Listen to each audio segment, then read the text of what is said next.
mula po sa grupo ng GMIDI Group. Palakpakan po natin si Ma'am Lady.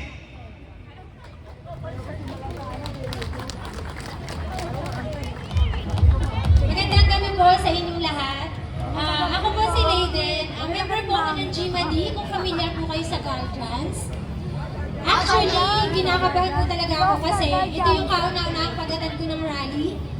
OFW po ako sa taong 2014-2016. So, sa panahon po ni Tatay Digong, nung tumakbo po siya po yung binoto namin na presidente. So, sobrang proud po ako na hanggang ngayon po, sinusuportahan ko pa rin po si Tatay Digong. Actually, hindi ko alam kung saan ako magsisimula.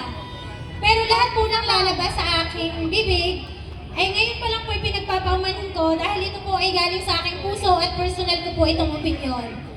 Pero po bago ang lahat, gusto ko po munang tanungin ng ating mga kapulisan, kumain na po ba kayong lahat? Wala po ba kayong break time? Wala! Hindi po ba kayo iniisip ng inyong presidente? Kawawa naman po kayo! Ang inyo pong presidente ay nagpapahinga at may magandang buhay sa palasyo. Habang kayo dito ay nagugutom. May baon po ba kayo? Baka may sobra po tayong pagkain, i-share po natin sa ating mga kapulisan. Dahil yan po ang tinuro ni Tatay Digong, ang mahalin po natin ang ating kapwa, lalong-lalo ng ating mga kapulisan. Lagi naman! Lagi! Okay! Sobrang nanggigil po talaga ako. Yung totoo po, ako po ay single mom. Yung aking anak po ngayon ay mag-isa sa apartment. Iniwan ko po sa Makati. Kasi gustong-gusto ko pong umattend sa rallying ito. Matagal na po ako nag-aabang ng pagtitipon. Subalit, syempre po ako po ay nagtatrabaho. Panggabi po ako kagabi, wala po akong tulog dahil naging ina po ako sa buong araw. Kinausap ko po ang aking anak, kayo po ay nanonood ng TV. Bibilisan ko lamang po dahil hindi po rin ako pwedeng magtagal. Nanggigigil po ako sa ginawa ni General Torre. Pero ang unang-una ko pong hiling at hinahamon ko si Ginang Claire Castro. Nananawagan ako sa iyo, Ginang Claire. Maawa ka naman at mahiya. Patunayan mo na ang iyong boss ay hindi bangag. Meron po ba ditong doktor? May mga doktor po tayo. Hinahamon ko si General Torre kung sinong doktor ang makakapagpatunay kung anong sakit ng kanyang amo sa pagniwi-ngiwi ng kanyang bibig. May lagi! Anong klaseng sakit po ang meron ng ating presidente? Walang doktor ang makakapagpatunay dahil alam po ng lahat kung anong nagiging dahilan ng pagniwi-ngiwi niya. Basta walang gamot! Duterte! Duterte! Duterte! May mga bagong dating po tayo.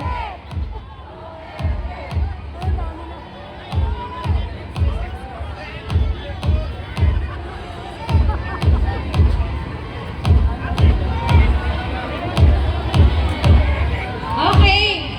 So, salamat po sa pag-i-stay po talaga. Litong-lito na po ako sa mga sasabihin ko sa dami po ng nasa aking isip na nanggigigil po ako sa ating gobyerno. Pero yun lang naman po magpatunay kayo na may sakit po si Presidente Marcos kung bakit po ngingiwi-ngiwi siya. Ang taong natatakot sa hair follicle po ay ang taong alam po natin gumagamit ng droga. Nakakatakot mga kababayan, single mom ako, baka bukas makalawa, damputin na rin po ako, dalhin po ako sa Netherlands. Okay lang, may kasama! Breadwinner din po ako, ngayon pa lang kayo po ang saksi. Naglakas lang po ako magsalita dahil hindi ko po matin. Nakakasuka ang ginagawa ni Presidente Marcos.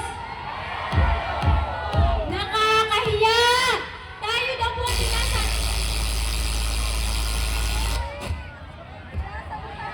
Tayo po ang sinasabing lagi nagpapakalat ng fake news.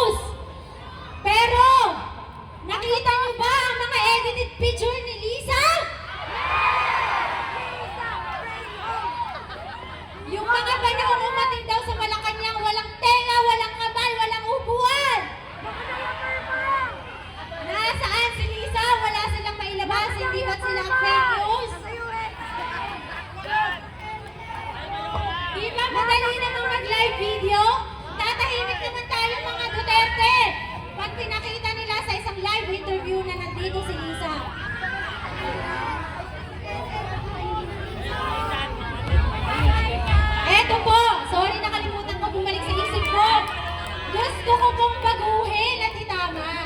Nung mga panahon pong nangangampanya at nagtiwala si Bibi Sara kay Marcos, pagkatapos niyang ligaw-ligawan, di ba dapat si Sara nalalaman bilang presidente?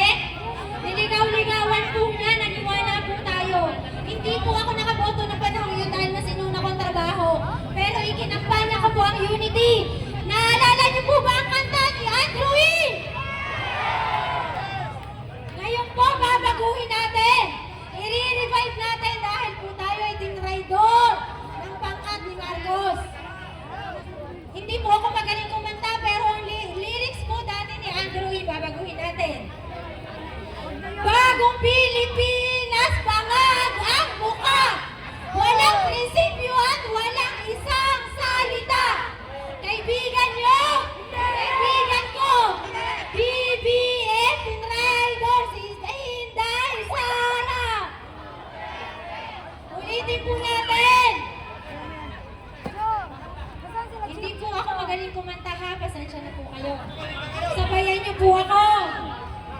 Dahan-dahan lang po. Okay lang si Bongbong nga, hindi magaling na presidente. Bagong Pilipinas, bangag ang muka. Walang isang prinsipyo at walang isang salita. Kaibigan nyo, kaibigan ko, BBM, Tinraidor, si Inday, Sara. Gusto ko po makarating kay Andrew E. Na yung kanta niya ay binago ko na. Sa magaling po nating mga musician at magagandang boses, nawa po'y gawan nyo ng revive song ito, yung lyrics na ginamit po natin. Duterte! Duterte! Duterte!